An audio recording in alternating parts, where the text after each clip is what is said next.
Welcome to the Great Security Debate. This show has experts taking sides to help broaden understanding of a topic. Therefore, it's safe to say that the views expressed are not necessarily those of the people we work with or for. Heck, they may not even represent our own views as we take a position for the sake of the debate. Our website is greatsecurity.debate.net, and you can contact us via email at feedback@greatsecurity.debate.net or on Twitter @SecurityDebate. Now, let's join the debate already in progress. Cyber insurance is going to play heavily into this, not only because most of us, as part of our insurance policy, have third-party risk. Mm-hmm. So I do think this plays together.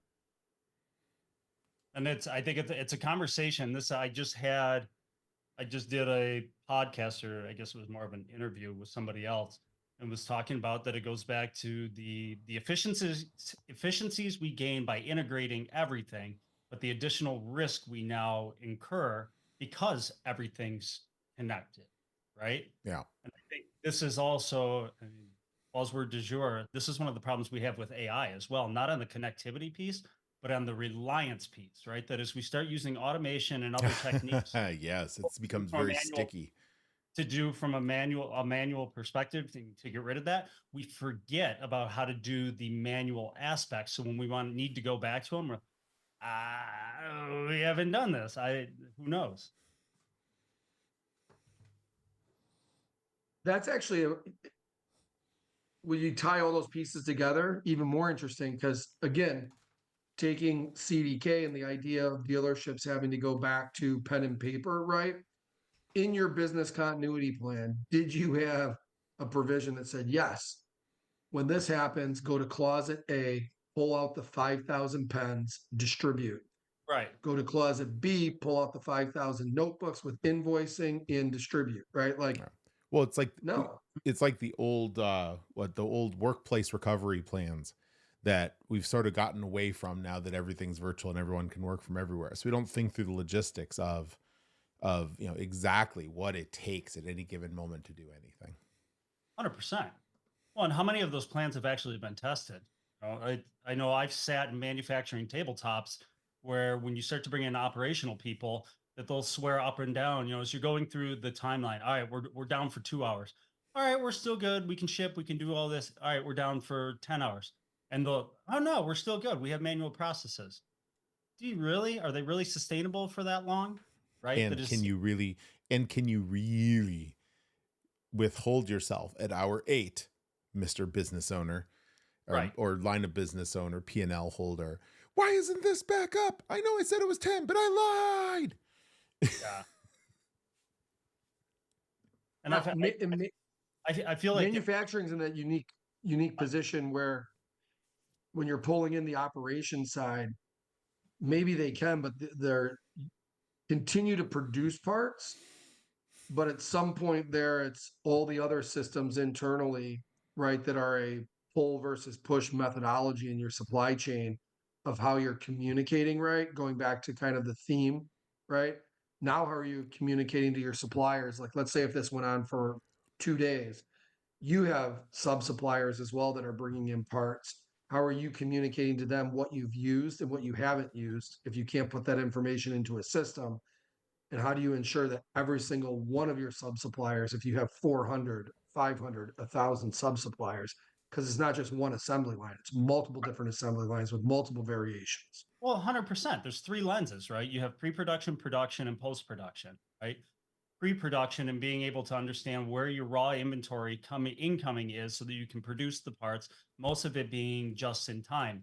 All right, so maybe as we're sitting in that center lens, that operations stay up and you're able to run the machinery. But at some point, as we start creating additional bottlenecks, right?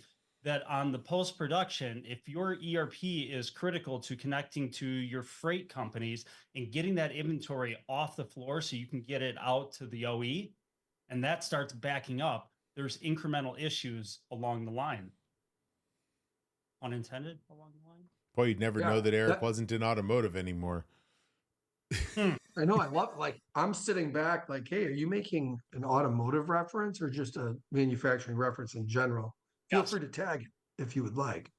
Um, yeah, but then taking that back to insurance conversation, right? Because manufacturing's had some of those things put in place to protect themselves when catastrophe hits, right? So like if you're supplying to an OE using automotive as the example, a Ford, GM, et cetera, anything that brings you down, right? Like a tool breaks, you had, this little incident, somebody doesn't show up for work.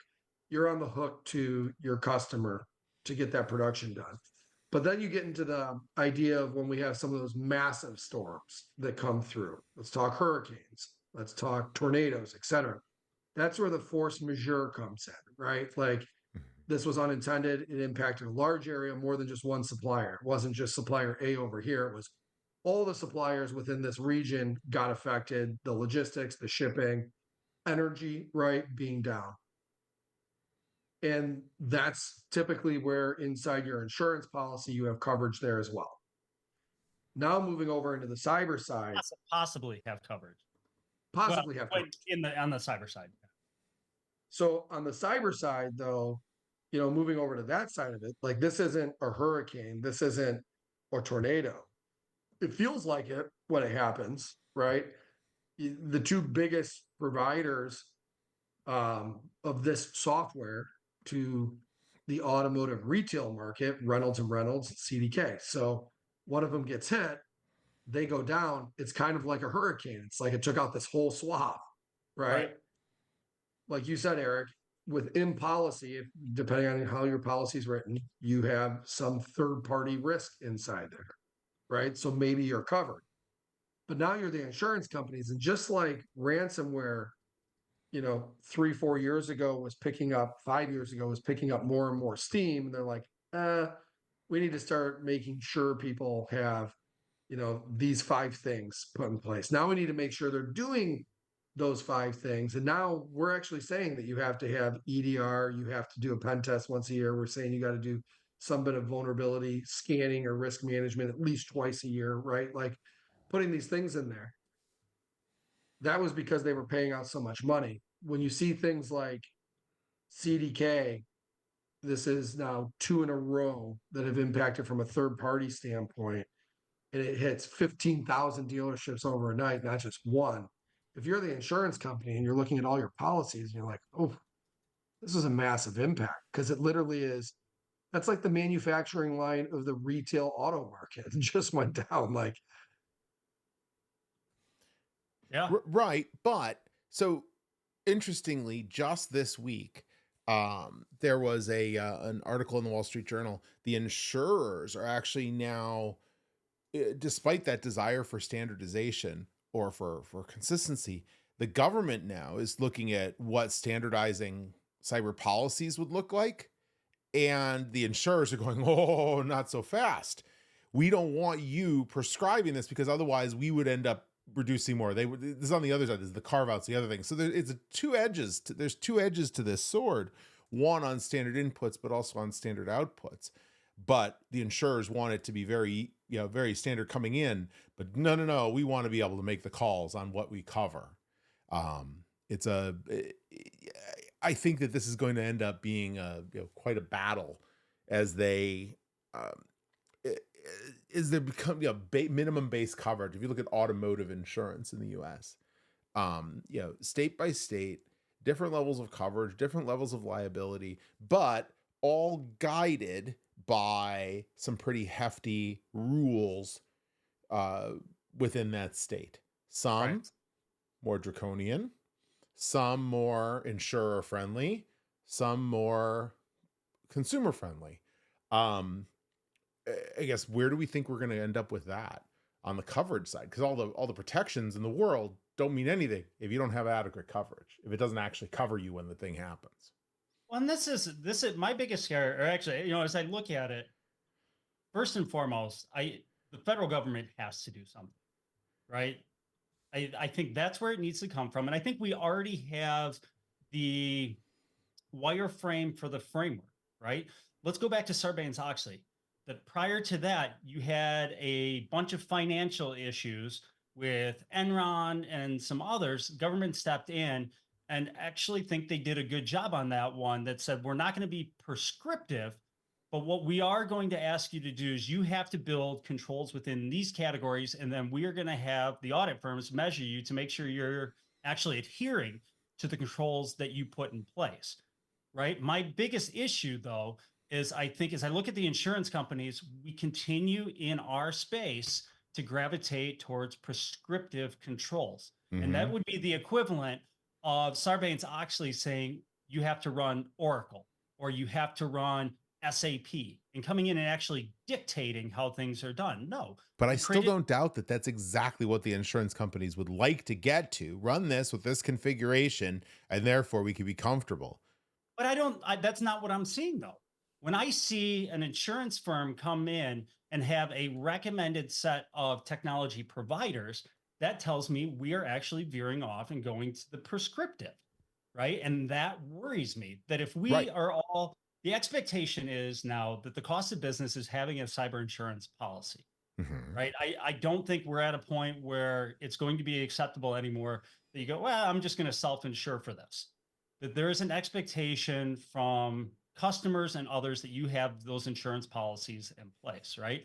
And if insurance policies then are going to start to dictate the technologies that we have to put in while fully agreeing that the intent might be that we're creating better security, but what you actually create is you're pushing only certain technologies that no longer are selling based on innovation and what they're doing for curbing risk. It's purely because they are now in bed with insurance companies. And I think long term, if we look at that, that stifles innovation, right? That if I'm being told by my insurance provider, here's the list that you're allowed to choose from, I'm sorry, Mr. Sharp, you might have the best idea on the block. This is a new way to look at security, but you're not on my list. So there's nothing I can. Medical formularies.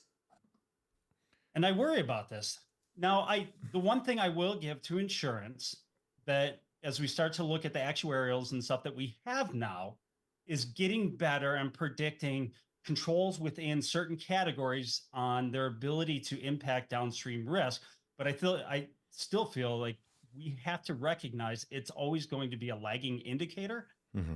And there's some room to grow. There's other opportunities to look at this through other lenses. So Eric, I was recently at a CXO forum event, and up on the panel, and actually, I think you were on the panel. Are you changing your tune slightly on insurance and how insurance is going to drive the future of cyber risk and inherently get the world better? What might I have said? No, so I'm going to say it depends, right? So I'm going to I'm going to That'll be sidestep. $1, please. So the point that I was trying to make is that the problem we have within the industry is we have not standardized our language, right?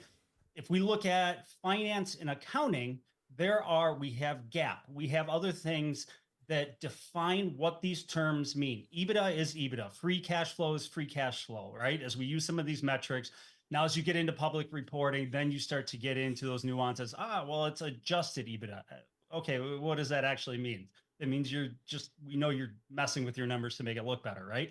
But I think we're missing that on the security side. I think insurance can help us build that lexicon, that vernacular to start to get us singing from the same hymnal, if you will. But I don't think they are going to be the ones. I don't think they're in the right position to be the dictator of that on a go forward basis because it's a conflict of interest for them. But if we can start to get to the point that, between the three of us, if we were to define risk to our organization, what does maturity mean? These are all very subjective terms, depending on the framework, depending on what you're talking about, that we're talking from three very different angles. And I think we can start to bring that together to homogenize the language set so that when we speak about risk in different areas, it means the same across different companies. But when I make my definition and you make your definition, neither one of us will want to accept the others because I'm special snowflake. And this is a big problem. I mean, this is a big issue with everything yes, it's going to come back to security questionnaires. why can't you use standard instruments? Well, because they don't properly, fully, comprehensively describe my organization. Right. And those kind of things where we're killing ourselves. But I think we're going to run into that same problem here, where insurer A and insurer B and insurer C will think about things differently, and that commoditization of the insurance provider actually removes the competitiveness in that space, which is one of the reasons I think they're going to push back and fight and not get to single instruments, not get to single methodologies, because in their mind, it's what differentiates them Sure. rather than and that is a competitive differentiator. I do this, I score like this. I've got a little bit easier, a little bit more risk tolerance in these spaces, and therefore these types of companies will be will be drawn toward this insurance provider versus others. Sure. I mean, this is where I come back, and I was actually having a conversation recently with somebody in legal, made the comment that there's a lot of security that's more of an art than a science, that Yeah. it's highly nuanced, and that is one of the risks that we run, that if we try to become too standardized, that we take that out of the equation and make every program very, very predictable. And it allows us, or it takes away the ability to get into some creative compensating controls that in many cases, from my view, are actually better than the original control that was being asked for from some of these frameworks that frankly, I'm still not a big fan of a lot of the frameworks. They take too long to update. They're just completely outdated. In the chat, a little roll call on the Supreme Court's decision on the Chevron ruling, which we'll see if this has an impact within cybersecurity, because essentially what they were rolling back, or what the Chevron decision meant or could help protect, was the idea that from a indifference standpoint, so like, let's see if I can get this right when I read this. So if Chevron's overruled, now the court is abandoning a 40-year precedent that basically held that the courts may no longer defer to federal agencies' reasonable interpretations of ambiguous legislation, Mm-hmm. right? And I think in the security space, that's where, so Erik, we were talking about insurance help leading the way, and then kind of moving that towards government helping leading the way. But now with those federal agencies, there is a lot of ambiguity on what are requirements, whether it's CISA, whether it's Homeland, et cetera, who's ever overseeing cybersecurity rules, bylaws, legislation, et cetera. Right. Um, it, this is interesting because now it plays out like when you go back towards not Stuxnet. What was the one that impacted all the shipping and so forth and took down I Mondelez? What's that? want to cry. WannaCry, right? And that ended up becoming basically like a force majeure. It was like, Mondelez was claiming, well, this was, fallout from an act of war, Right. right? Yeah, but you can't go in depending on a force majeure claim. And because force majeure is one of those things that is very, I mean, it's got a long history of attempts to, you claim it, and attempts to say, no, no, no, it wasn't. And I think this, by default, the current posture is that more of these things are being classified other ways, like in the carve-outs, the acts of war, nation state, etc., that fall away from modern coverage.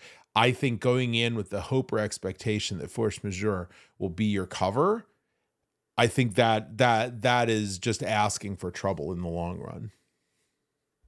Who's to say that a good portion of ransomware right now isn't, look, hear me out here. When you're in war and you're walking down the street with your submachine gun, right, headed to battle, and it's like, oh, let's break into this convenience store and steal some chips. Right on, let's go on in. You go on in, right? And you can shoot your gun in any direction you want, scare the people out, you steal some chips, right? Just to clarify, this is a hypothetical, right? Where is this going? Hypothetical, right? But those same people in today's war, though, are sitting online, right? Why did you see ransomware dip? Because people got enlisted. Now the country that's at war, Russia with Ukraine, telling those same people that are enlisted, I get it that you need to make some money. Okay, go rob a few convenience stores while you're doing your job, right? And it, Dan, who's not to say that the spike in ransomware is slightly caused by the people that are enlisted being like, hey, Mother Russia, man, I got to make some money. Like, I ain't making any money. I need to go back to my ways, right? And it's like, feel free. Feel free to pop a few stores while you're going down the street, because that's essentially like, yes, today's war is being fought online, right? Using cyber and as well as missiles, etc. But back then, that's what soldiers were doing when they would walk through cities and loot and take what they want. They want to be able to go back and get their loot. So, Dan, who's not to say that, 50% of everything that's happening right now is technically an act of war, because the people doing it are the same soldiers that are enlisted right now. I mean, I'm just putting it out there. There's so much No, ambiguity. there is, and Yeah. this is the interesting thing, and I know we've talked about it on one of our podcasts. That's it is interesting. Like if you start to look at physical war versus cyber war, right? So pick on CDK. If another country came in and occupied their buildings, there is an immediate physical force that comes to bear to help them out of that situation. But now it's online. That's your fault. That's your fault. You didn't do it. You allowed him in. It doesn't add up to me. Now, part of it is that this is in the grand scheme of things, right? If you look at the percentage of time where wars were fought physically versus digitally, we're still in our infancy. And I'm sure some of that plays into it in trying to figure this out. Because frankly, and well, I'll add to it that I think there's a certain level of healthy fear in government intervention and stepping in and what it would cause for escalation. We've Right. all read the stories of being on what we've heard about. If you go back to Russia being in a dam in upstate New York, and luckily it was under maintenance, so they weren't unable to open it. We know about it, water treatment plants in Florida, right? That as we start looking at some of this infrastructure, I think there's a fear of, well, if we step in and they go nuclear, what happens, right? Let's go back to a little bit on the insurance side. Right. So I was reading an interesting book Insurance. called Wow. The End of the World is Just the Beginning. Okay. And it sounds a lot scarier than it really is. But what's unique about it is looking at demographics, population densities as countries have grown, right? How wars attributed to additional globalization, urbanization, et cetera. And then after World War II, the Woods Treaty, which basically allowed or allied, and the US walked out of every country that technically, for the first time in history, the winner was occupying, gave those countries back, or at least left. But with the Woods Treaty said, we're going to protect the shipping lanes. An interesting thing happened when Reagan was in office and one of these ships was attacked. All right. People don't think of piracy today, although piracy has been huge, especially online piracy, which has caused the cost of certain goods to go up. When this ship was attacked, imagine your shoes, right? Which the $80 pair of shoes, the cost of your insurance for that shoe today is 10 cents. The cost of shipping and fuel and logistics is less than a penny, right? That's very low, right? But when that attack occurred, the cost of shoes was going to skyrocket because insurance was going to go way up. So now every ship that traveled through the Suez Canal got an American flag shoved on the back of it. Why? Because with the Woods Treaty, anyone that shot a bullet at that then was able to be attacked by said Navy because there was American flag on it. So regardless of what countries really thought of America, right? They're still getting their $80 shoe because they were able to plop a flag on the back of it and the US Navy was protecting it. We don't have a Woods Treaty in cyber to protect the shipping lanes across the world, et cetera. And the interesting thing there is the reason to do that was everyone panicked that the insurance for shipping was going to go so high that it was going to make the cost of goods unsustainable to keep that globalization current going, right? And why do ships? Why is the cost of fuel less than a penny on every one of those shoes? Because you don't have to worry about piracy, so the ship can go 10 knots. It's just putzing through, right? If the ship had to go 35 knots, the fuel consumption would cause the cost of fuel to be 4x. the internet's a beautiful thing, but I'm telling you, the cost of insurance on it, baby, is going, which means the cost of goods is going up. Uh, yeah, I mean, it's a really good point. And of course, nobody wants price rises. Yes, we've got other inflationary, impacts. I do renewals on things, and I say, you got to keep it to 3%, and anything around that. You take this out into the into the physical world, the world we all live in. You go to restaurants, and you go to a restaurant, and every restaurant owner seems hesitant to raise the actual price of the food, of the items in there, even though those costs, including insurance costs, are going higher. But then it comes in the form of bizarre surcharges that remove transparency from the total cost. So, in your example, do we then see shoes that are $80 plus a $5.50 insurance security fee plus a $1.50 fast gas through the Suez fee plus the whereas so now you do 80, but you really don't walk out for until 180. I'm spending time in Europe again recently. You remember what it's like. You remember how nice it is that the price you see on the sticker is the amount of money you have to have in your hand to hand over. And then you walk out of the store with your shoes. No additional taxes, no hidden fees, no other things. But if you look at it, so I was just looking it up. I was wondering, like, what's the average age in Congress right now? What do you think it is? I'd go 74. Ooh, Before what'd you say, Brian? 64. 60. All right. Well, you guys are a bit high. So 57.9.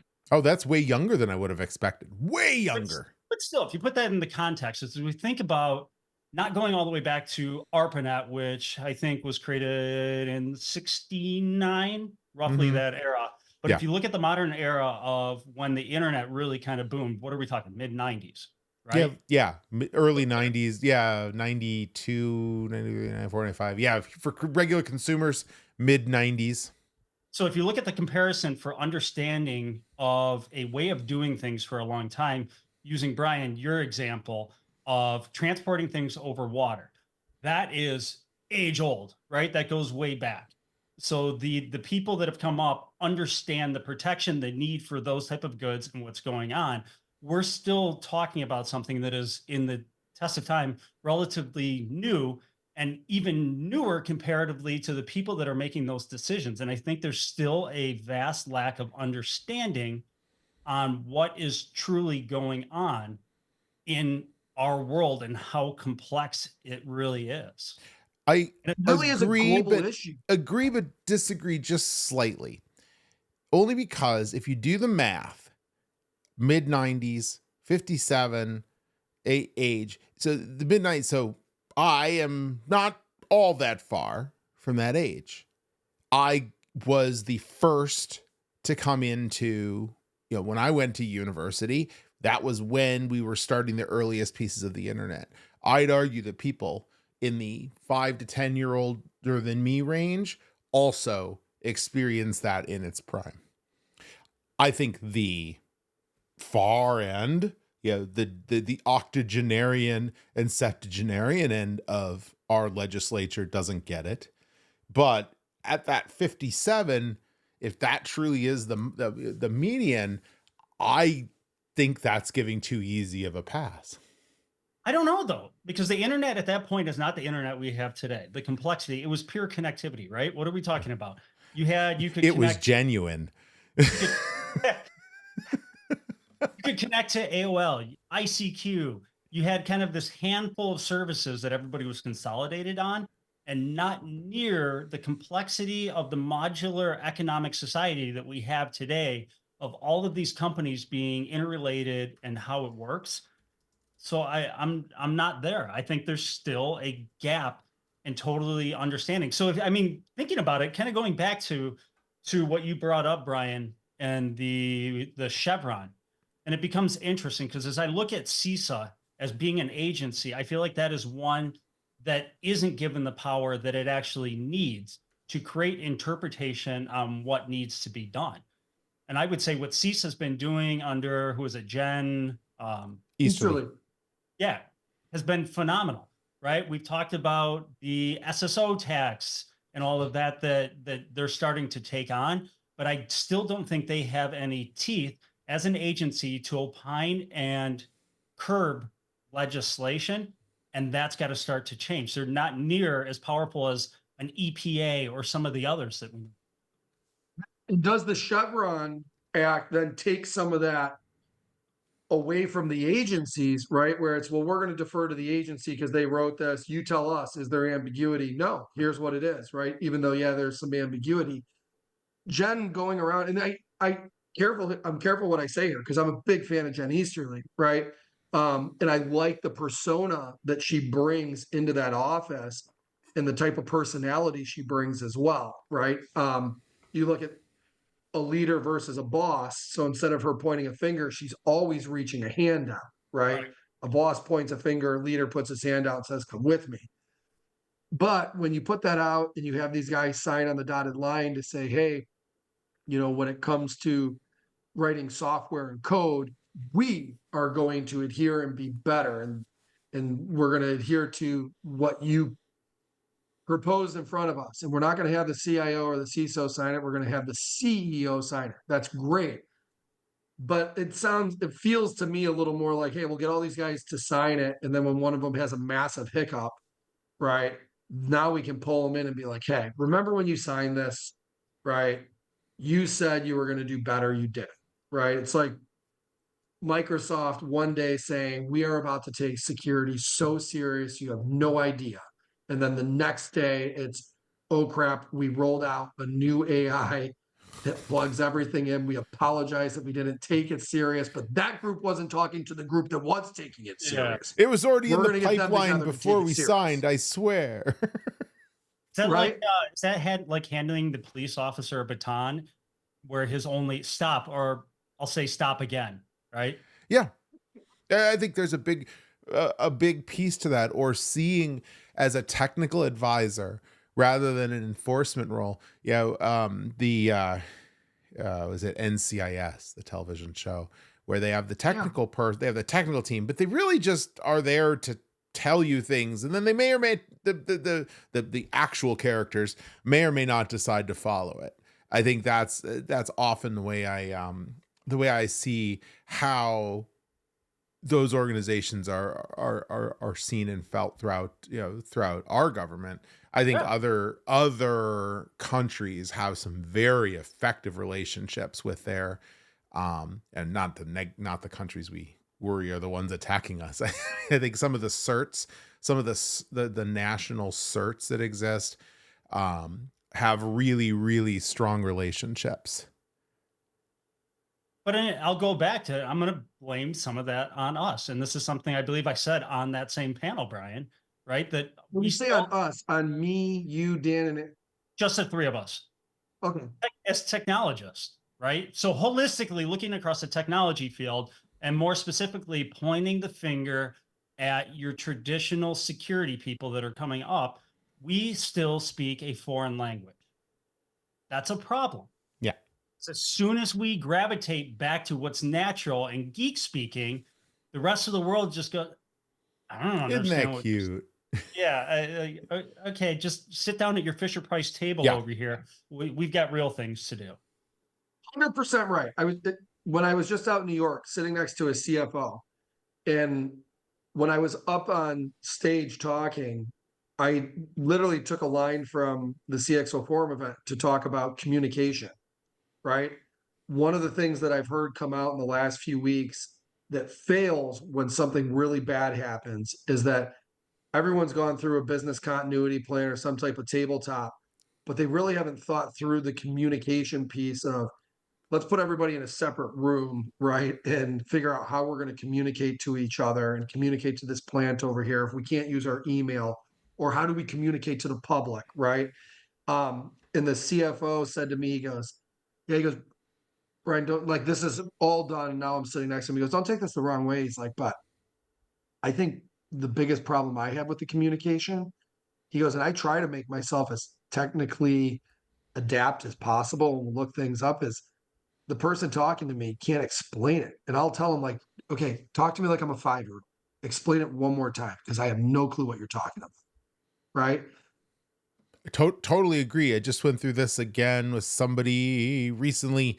Oh yeah, it was a presentation somebody asked me to take a look at. Not, that was unrelated to my organization or others, but it was it was a business impacts type thing. We want to do this. We want to do this business case. So, but it completely lacked the so what. So perhaps this is the other phrase other than it depends that I whip out a lot, which is so what? What's the business impact to this? What's this going doing this or not doing this? What's it going to enable, disable, make easier, make more revenue, not make more revenue? Tell me what it is. You can have all the technical in the world and do that. Continue to have the evidence and detail, but at the end, so what? We're going to block 750 million vulnerabilities. So what? And that means we can do this. We put this in. It means we can then, check 4 boxes on our insurance and reduce it by 30%. Those are the kind of things that get you to be able to stay in the room and get you asked questions again. It's almost like where the 5 whys came from Toyota, wasn't that where that? Yeah. It's almost like we need to start thinking about the reverse of that, right? Mm-hmm.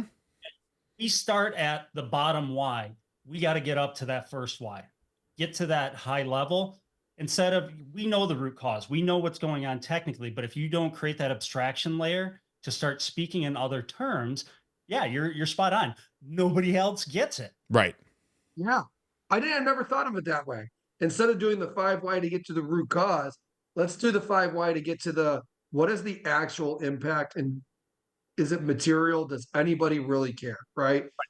Because if businesses and organizations start to push down inside their requirements that, do you have insurance? Like, we want to know that you have insurance. So if something bad happens, it's protecting our bottom line over here.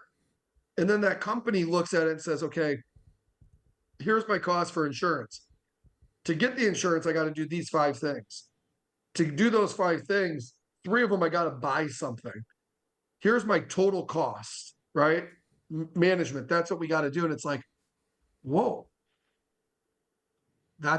now we got to create a new budget. So now the companies and businesses, and I can say from working for a Japanese auto manufacturer, there was a lot of Japanese suppliers that looked at that 3-4 years ago with Toyota and were like, you're telling us we have to do these things. Here's what the cost is going to be. And the OEs, Toyota, Ford, et cetera, were like, we're not telling you have to do this. You should have been doing this because that's how you protect the manufacturing. But again, then they started turning it into compliance. Well, to get this level of compliance, you have to do these controls. For some of those controls, you had to buy things. And then the suppliers took that and said, well, you said we have to be this compliance and it cost us this to do it. So we're going to increase the cost of every part by 2 pennies. Right. Yeah, but I think everything was, how can we recover this cost? But that is part of the total cost of goods sold. And that is one of the things, back to my comment about raising the price on the restaurant. I think at some point you do need to account for this. Otherwise you have a completely false understanding of what it costs to run your product, run your service, run your business. And therefore I'm in agreement but the incongruity between that and what the market will bear is very much a real thing. Right. If you're Ford, Toyota, GM, et cetera, and you look at what your budgets have been and how they've increased in security over the last 5-10 years, all you have to simply do with your suppliers is show us what your budget for security has been over the last 10 years, right? It's like, guys, for us to be the OE, we had to do this. We're telling our suppliers they need to do it, but they don't have the budget. If those suppliers had to increase their budget, it is going to have a material impact on their bottom line. Yeah, it will. When they're reporting, right? So you also want your supplier to be healthy and not go out of business because they ultimately still need to provide parts. So this goes across the board. This isn't just a manufacturing issue. I mean, no, not at all. This is purely thinking out loud on this one. It becomes interesting, right? That if you were starting to do financial analysis on a company, that as you're looking at, whether you're looking at free cash flow, whether you're looking at EBITDA, at some point, specifically in manufacturing, something that is capital intensive and you want to see investments, because investments in capital means should tie to future earnings, right? You're not investing in PPE, so your plant, property, and equipment. You aren't going to have what's needed to actually produce a good, thus lowering your evaluation down the road, right? And I almost wonder if that's, you need the financial minds to start to change on this, and that cyber becomes part of that equation, right? Now, granted, most of ours have shifted to amortization, but looking at that percentage or increase of spend over time within organizations to protect the revenue stream of an actual organization. Yeah. I take the Roman legion, for example. All of those roads that they built that went from Rome into other countries across Europe, etc., were built, and at the time it was considered amazing, but all those roads combined don't even equal all the highways within Maine. But what it did was it stretched an army so thin, because as those Roman legions had to patrol those roadways, because those roadways were built to bring grain back and spoils back to Rome, right? Taxes. But those taxes were all to help pay the legions to protect those roadways. The legions today for shipping lanes has the US Navy, for 85, 90% of the world. But when it comes to cyber, and this is going to the global aspect of it, there has to be a way to say, how do we protect those, and I'll use the term shipping lanes, right? But those networks, that communication, that data, right? And Oh, right now, most organizations focus on it as a single, as their network. But if you looked at this holistically, how we need to communicate, right? Why you protect the entire highway, why you protect the entire ocean, right? It's a global thing. right. And I think that's kind of where we're at. Now, I don't want to pivot here, but I did think this was funny because you did talk about the debate, and the average age of somebody in Congress at 57. I know that the three of us all have children. We also have grandparents. Have you ever thought to yourself, and I'm not poking at my own mom and dad, but in reality, I don't necessarily trust my mom and dad watching the kids for more than a few days, because I know they get very tired, right? My mom and dad are actually younger than both presidential candidates that we're debating. I think you should ask yourself, do I trust them to watch my children for more than 24 hours? And if the answer is no, Well, considering my mom and dad are regular viewers, hi mom, hi dad, I will say they are spry and they are act like they're in their 40s. But no, I mean, I think your point's right on, Brian. There's definitely some benchmarking in real life that is hard to notice from those that you don't interact with every day, like presidential candidates, like senatorial and others that are all at arm's length, and you see them on TV or you see the personas that they put out there, and you wonder, you lose sight of the fact that there is multiple generations at times, between you and the work you're doing that is modern, and those that are deciding the fates of it, to take it out of childcare and put it into governing, into legislation, into insurance, into other things.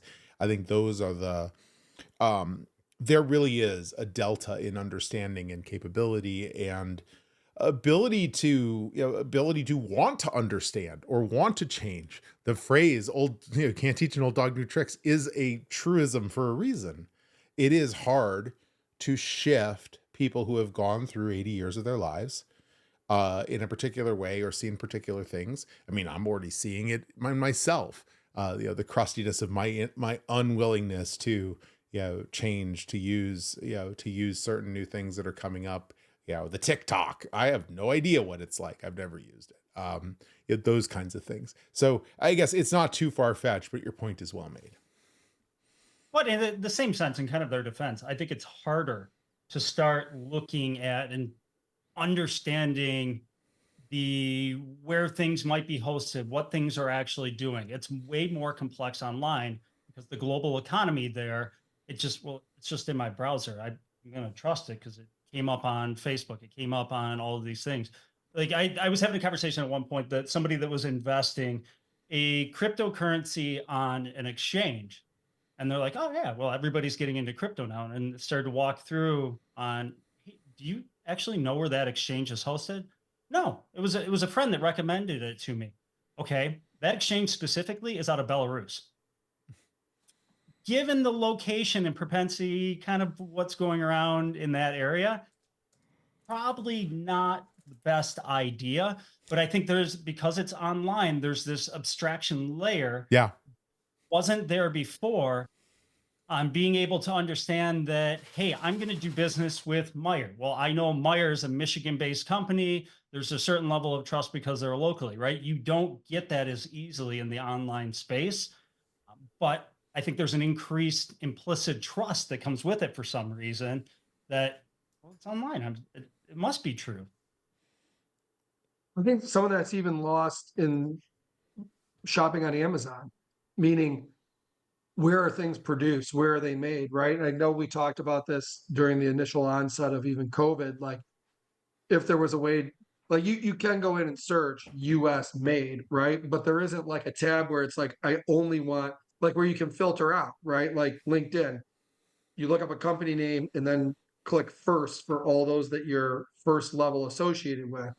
If you could go into Amazon and search, light holder, and then I'd like to search made in North America, or made in the US, just from a support mechanism. It's not there.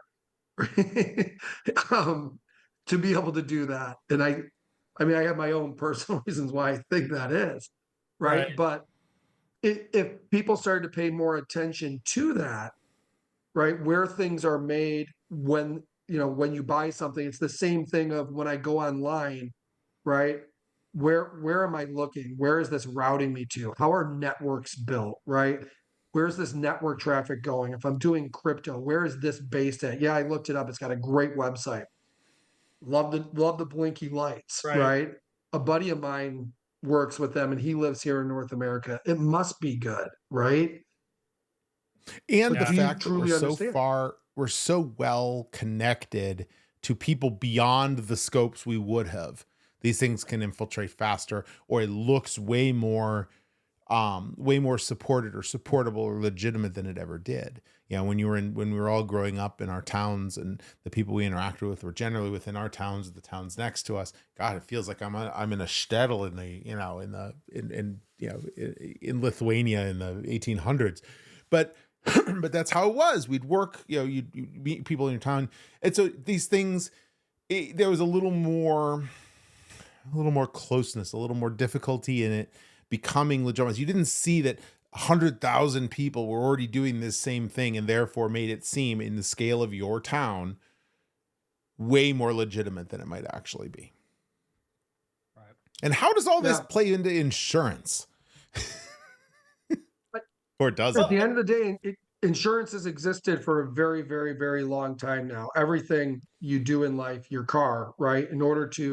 If you haven't paid your car off 100% and you don't have insurance, right? Like, your bank won't give you a loan unless that vehicle's insured. They're protecting their investment. Hmm. Most companies today have some level of debt by the banks that they've taken money from in order to run or operate their business. They also want to have some level of insurance, right? That if something happens, that's not Sure. going to go down. So it's very much all tied together. I look at it as insurance not going down, but is going to continue to go up. And you've said it before, Erik, water finds a way, right? So as you plug certain things, you put your EDRs in, you've put certain controls in, you've been able to reduce your footprint, so your cost of insurance went down. But overall, the types of attacks are changing again, right? And the threat actors are finding new ways to cause new disruption. It's new ways. Think about, how do we write policy? And Right. the stronger the rate policy, even if your insurance is still staying at this point, the more layers they put in there means the more controls or people you have to hire in order to manage your own security. Well, So But let's take this a little differently and say, what happens? Why would we, as the controls continue to get, as the restrictions continue to get greater, why would we consider outside insurance if in 95% of the or some larger and increasing percentage of the time, it isn't going to cover. Why would we take that on? And hence the rise of self-insurance, or the re-rise of self-insurance. And, and along with the fact, the dirty little secret about cyber insurance, it's capped at an amount. You have a major event, you got $5 million in insurance. That $5 million, and you have 1,000 customers. They're not each getting $5 million. That's not how this works. And so some of this stuff I think is based on some they get false narratives, but also the scale, the fact that you are like in a car accident, you're generally not running over 100,000 people. So therefore, the $1 million cap in liability will probably cover all of the injuries of the people involved in the repair of the car, et cetera. But in an online case, in a software product, or in some kind of a cyber attack, I guess maybe this is more applicable to software products, because in a manufacturing line, it's a much more direct item. But in the case of a software product, why would that $5 million isn't going to go anywhere near making the people who are affected whole? Yeah. So where you're going with it, I agree the direction, right? Because I think a lot of times it should be looked at. Insurance, you could almost say it's cash flow, right? Money's going out the door. Should that cash flow go towards theoretical risk offset that may or may not pay out? Or is it better served to self-insure and actually put that into the security program? But still having to put that when you self-insure, you still have to make it a set aside. Sure, that is true. So it's not as though it's liquid. But I think in a lot of cases, number one, contractually, a lot of companies are now obligated to have an insurance policy, because we've now decided from a legal standpoint, well, we want to cap our risk, so you have to have it. It's regardless of whether it's actually going to protect the company and keep them solvent if something actually happens. It has to be. But not really capping our risk. But I think we make us think we're capping our risk. Sure. But I think a lot of times too, it's being considered as you have to have it to be in a defensible position. Yeah. It's looked at, again, I have to have homeowners in order to close a mortgage. That's what it's being looked at. But I don't have to have good insurance. Or not, it's irrelevant. Yeah. I guess I see so many different paths here where the answer is, and some of this is going to be on the insurance market to keep their product palatable, keep it something I want to buy, rather than just say, screw you. We'll put some money aside. We'll put it off in a bank account and $5 million. And if something happens, you guys can all fight for it and have at it, because it'll have the same effect. And I think at some point, somebody's going to say, nope, we're not going to. We're not going to take on this insurance and pay it out and know that it's never going to pay out. Or maybe we'll take out a shitty insurance policy, like the ones you see on late night TV during the movies. Yeah, right. Just enough to qualify. Yeah. But that's kind of where you were going with your question. How did we get to talking about the complexity of the internet, going there from insurance? And I think we would all agree that the complexity of the economic environment that we have today and the way everything is interconnected is exponentially more complex than we had in the not too distant past, right? Mm-hmm. But I feel oftentimes we still continue to try to use those levers in the past that we've used to apply to risk, and our thinking, I don't think, has evolved enough, and how we can start to curb some of the risks to actually materially matter to what we're facing on a day-to-day basis. That's why when we were talking before, you kind of leaned in up on stage about insurance leading the way, is that insurance kind of is the forebearer leading the way, because companies are, to do business with certain companies, it's a requirement. And insurance is protecting themselves, not necessarily the people or the companies, meaning they understand that at this rate, if something happens, insurance companies do not lose money. And when they start to lose money, they change their plans so they don't lose money. Right. Right. Yeah. And they're not in the business of losing money. Well, right? So essentially insurance is making people become more secure, because if you want, I shouldn't say make them become more secure, is pushing them to do things in security more, and talk about security more, because in order to get their policy right, I'm not saying they're doing the security things or putting the controls in. They looked at it and said, man, there's 10 more things we have to do in security. I am not going to name names, but I talked to someone that was like, hey man, I got to talk to you. We need to do a pen test and we need to do some vulnerability scans. I was like, why, what's up? And he's like, we just got audited and we haven't done any for the last 2 years. I'm like, is this a requirement for your cyber insurance? He goes, I mean, we put it into our policy. It's a requirement from our auditors. And he's like, we just haven't been doing it. I was like, why is that? He goes, be honest, we just printed the policy off, took one from a standard New York firm and put it in. He's like, can we change it to say we don't want to do any of those? Would that make this easier? I'm like, no. You're absolutely required to do the one once a year and these two. By who not though? For your insurance. But by who?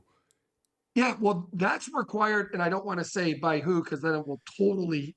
Well, no. But I'm saying by an insurance provider. No, your policy is what you do. If you can defend it and you have other mitigations, there is no law. There's no law in the that comes out of Washington D.C. that says everyone will have a pen test, despite the desire of all the pen testing firms to have that law in place. And no, this was required by their customer in order to be able to carry. Right. Yeah, in order to be able to continue to do business, right? And he's like, can we just change it? I'm like, no, here's why. Because the vertical you're in, that customer requires this. That is the lowest minimum they have. Yeah. Right? Mm-hmm. I go, and it's not a suggested twice a year for this. It's a required twice a year vulnerability scan and one pen test. So well, anyhow, you can also take the easier path, which is just cut them loose as a customer. The insurance or the customers are going to push this further and further, right? Down the path of taking security more serious. Mm-hmm. But if it was government intervention, because at some point, and this has happened before in the past with insurance, that the insurance for the cost of this, et cetera, got so exceedingly high that then the government starts to ask why, right? And then they come in and start to really dig in. And although it takes way longer, that then they start to put some rules in place, right? I mean, there's a reason why NHTSA exists in automotive, right? Are you going to find something that exists for security? And does that mean that governments start to get involved more on the network traffic and everything else, similar to the shipping lanes of the free world? Yeah, I mean, going back to the comment I made on that panel around insurance being I think I probably phrased it in the context of the right person to actually start to standardize that language. At the heart of that is a philosophical question. Is it better for the wrong person to push the objective we all know needs to happen, or for nobody to push it? And this is where I lean on, if they're willing to pick up the ball and they're willing to run with it for right now, fine. Unless doing so pushes people in the opposite direction. Because I don't know about you, but we all have a friend. And if that friend were the one to tell you to do something, you would purposely go and do the opposite. The insurance provider needs to be the one that doesn't get seen as the bully, the bully, the instigator, the one who's just out for themselves, which I do fear they often right now are seen as. Back to the comment, they're not going to lose money. They're not going to lose money. They're going to make changes to make sure they don't lose money. So how do I know that this recommendation is really good for me? Again, not being, we're all very active practitioners. We can make this, but there are a lot of companies, especially now as smaller companies are playing in games where they're automatically and immediately expected to be this tall, to have all these controls. They don't have a mature security program. They have a technologist who's reading a list of things. How do they know which ones really help them? And that's back to just like compliance does not equal security. Complying with insurance does not equal security. 100%. Yeah. And I think all three of us agree on that. And just thinking about it, there is a fatal flaw in what insurance is looking for and present in just about every other framework that's out there. Nothing asks me about capacity. That's great. We implemented a ton of great technology. but nothing ever talks about, do you actually have the personnel you need to properly respond and manage that technology that's in place? Mm-hmm. This is starting to come up in audits. You don't even need people anymore. You have AI, Eric. It's Oh. AI. And 5G. And now, 5G. Brian, you've I now don't even have just to read become my that policy. friend. I have AI, Eric. I put the policy in AI. You've become the friend now, Brian, that I immediately don't do the opposite with that comment. And on that note, we're actually out of time. Guys, thank you so much for being here. Brian, Erik, as always, it's wonderful.